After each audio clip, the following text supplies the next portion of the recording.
Pasukan Rusia terekam melakukan pemburuan di wilayah Kharkov. Pasukan Rusia menggunakan granat VOG dengan UAV dalam menyerang. Rekamannya beredar di Telegram pada Selasa 8 Oktober 2024.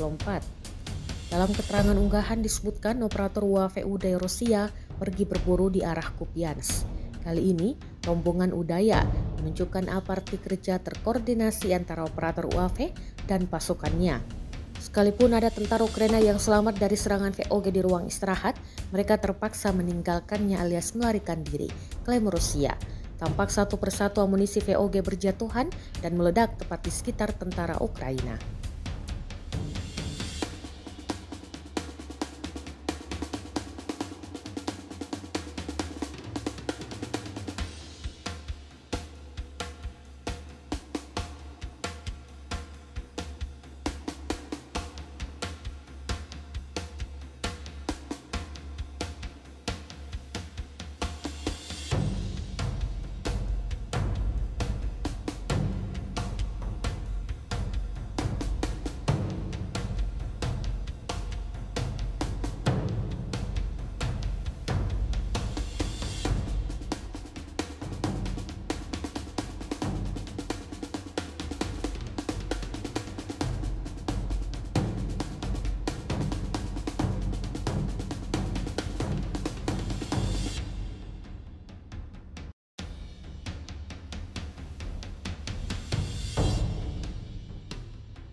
Download Tribun X sekarang, menghadirkan lokal menjadi Indonesia.